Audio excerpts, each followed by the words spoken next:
Alright, so welcome back, guys, or welcome if this is your first time here. I'm Vision here at Blind Entertainment, bringing you guys another video. Today I'm going to be doing another comic suggestion video, giving a comic suggestion about one of my favorite comics, Aftershock Comics, Animosity. So if you're interested in this book, definitely stick around, because I'll be going into just a quick plot synopsis about this book, why I think you should read it, and why I think it's one of the best books out right now. So if that's something you're interested in, don't forget to hit the subscribe button down below and hit that bell icon. That way you don't miss any more comic suggestion videos from me moving forward. Now let's begin. Now, if you've been a subscriber to my channel for any amount of time, if you've been here from the beginning, you've probably heard me talk about Animosity probably about 100 times, whether it be in a comic video or a live stream or anything. I've probably talked about this to death. But I wanted to make this video because I feel like there's more to this book than I've been able to say in those videos. So, if you haven't read Animosity, it pretty much takes place in this world, in this post-apocalyptic world, where this event happens called the Awakening or the Wake, where animals suddenly wake up and they're able to talk and they're able to think for themselves. So they understand that, like, some of them are prey, some of them are predators.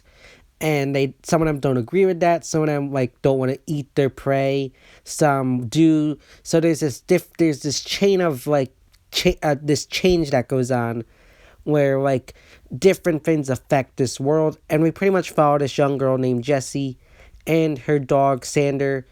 And it's just this very interesting storyline, because yes, I understand people might not be interested in this, following this little girl's story.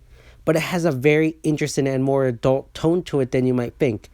Even, especially when you get into the second arc, you can see there's a lot more darkness to this story than you might see if you just read the first arc or trade paperback, because it gets creepy and dark very quickly. There's a lot of interesting concepts that are brought up. There's food shortages because animals don't want to eat each other. There's a lot of different concepts that Margaret Bennett, who is the writer of this book, has come up with. And I think they have done some really interesting ideas with it. Even recently with some of the storylines with the villains and stuff, like the bees and then the walled city. There's a lot of concepts that they have come up with that I originally never thought would have been possible with this book.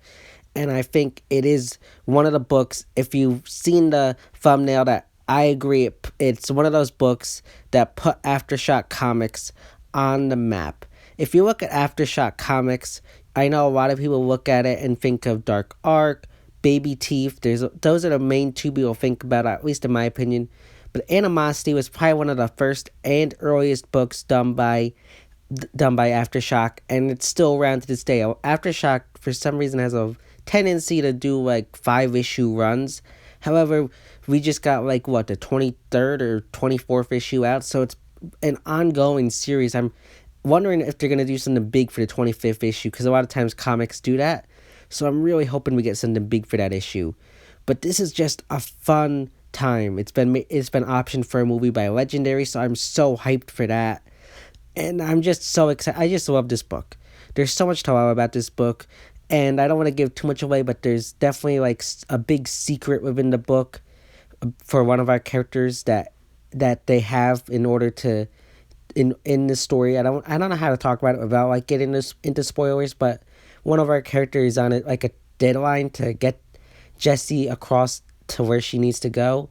Sander, our other main character, the dog, his job is to get Jessie across the country.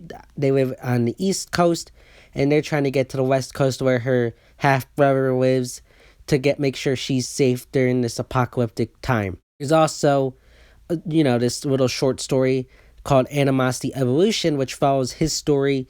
Also, Animosity, or the Rise of Animosity, I forget what it's called, but that's the prequel to that story.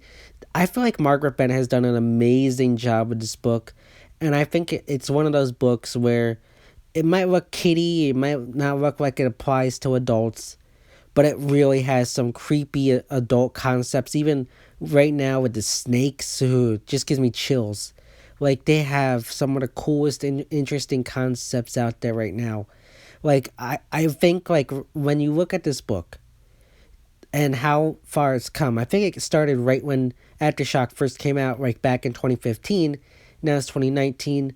You got like almost 5 years, and they've done so much great stuff with this book.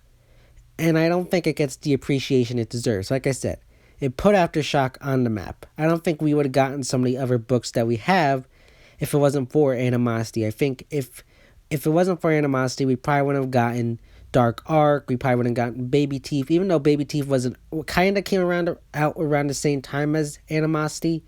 I still don't think we would have gotten certain books that have become like these big mega hits for Aftershock, like A Walk Through Hell, Dark Arc, and some of the other ones that have come out after the fact. I feel like Aftershock has a bad rap because you don't really hear too much about them. But I think you gotta check out Animosity. Animosity was one of the books that got me into Aftershock comics, got me into comics in general. So I think it should be something you check out. Especially if you love post-apocalyptic stories, it's one of those great books. And I don't, like I said, I don't think it gets the attention it deserves or like the love it deserves, because I think it's a great book, and I think that it's just something that's flying under people's radar. And I know you might look at it, like I said, and you might look at it and see, oh, it's just a story about a little girl in the apocalypse. But it goes more into that. You get a lot of her. It's more of like a coming of age story for her, where you start the book out where she's just this innocent little girl, and through her experiences so far, you see her evolve into this adult kind of throughout this period and coming into her own age. Even though she's still like a preteen or whatever, it's still like a coming of age story. And yes, I know people might not like it following a girl doing that journey, but I still think it's a very good book. I feel like it's following and keeping up with some good concepts. So I think that even if you don't think you're going to be into it, I do think you should pick up at least the first trade or two, or pick up the hardcover book. At least give it a shot, because I think you won't be disappointed unless you're hoping for something big and crazy. It's not like The Walking Dead. It's nowhere near like that, but it's definitely a good post-apocalyptic book where you get some different. It's like a different point of view, because in certain post-apocalyptic books you follow like the adults, but here you follow a kid and her dog. Different concept. If you like Babyteeth, I think you'll like it, because I feel like it's kind of like following a young Sadie from that book. I feel like that it's a little bit like that, and it's got a lot of. I feel like, at least to me, it has a lot of similar kind of characteristics between our two protagonists, Sadie and Jessie. And I feel like even though that's a totally different story, at least in my opinion, it's got some really interesting similarities in a way. I don't know how you could say similarities, because they're different books, but I do think that if you are a fan of Babyteeth, you would be a fan of this book. I think Margaret Bennett is one of the greatest writers right now. She's done some great stuff with Aftershock. She did a great run with Mighty Morphin Power Rangers. I feel like even the art is really beautiful and amazing. I think that they definitely hit the jackpot Aftershock with Animosity. I feel like if this had been Image, it would be a bigger sensation. But since Aftershock is still a relatively new book, company, I feel like it's kind of flying under people's radar and not getting the attention it deserves. And I don't think that's fair, because it does deserve the attention of comic readers, because I think it's one of those books, like I said, that just doesn't get the attention it deserves. But I'm going to toss it to you now, because I feel like I've rambled about this book long enough. Let me know if you've checked it out, what you think about it, or if you're interested in this book and you want to hear more. I can give you some more my thoughts and opinions and more maybe story in the comment section if you're curious about the book, because I think you should definitely check it out. Any big comic fans should be checking out this book, and try and get the first print if you can. I know like issue number 1's probably spiked in price due to the movie announcement, so try and find the first print if you can, or first issue at least. I know they did probably, I think, like 5 or 6 reprints of this book. That's how big this book was. It got like 5 or 6 reprints of issue number 1. So I think you might be able to get a reprint, but try to get an issue number 1. I was able to, so I'm really happy about that. But definitely try to pick out the first couple trades, maybe the hardcover book. I think the first 2 hardcover books are out. I'm not sure. But definitely try and pick that up. I think it's a really great book. And I think, like I said, you won't be disappointed, because it's one of those books where I feel like it looks like it's for a kid, but when you get to at least that second arc, it's more of an adult concept book. Sure, you might be able to sit down with your kids and read it.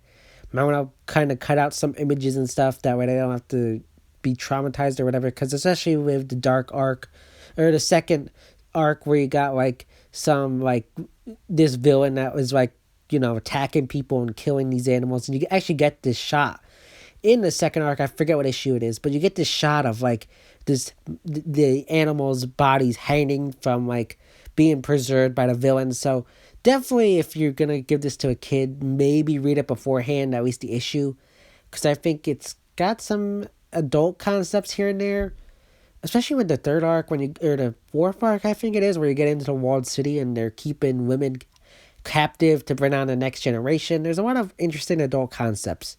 So I'd at least say, if you're gonna get it for your kid, read it with them or read it beforehand. Just, or at least know your kid. That's gonna be my next stop. Say, know what your kid likes. But I say this is more of an adult book, and you can even look on Aftershock Comics website, because I know they, for each book, they kind of give an age range about where they think this book is. I think it said online it's like 15 and up.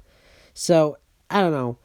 At least know your kid. Don't give it to like anybody probably younger than that, I guess. Maybe under 10, maybe I'd say. Because I think it's not for them. But I think if you're 15, even an adult, would enjoy this book. Because it's a great book. But again, I'm going to toss it to you. Leave your thoughts, opinions, or more questions in the comment section down below.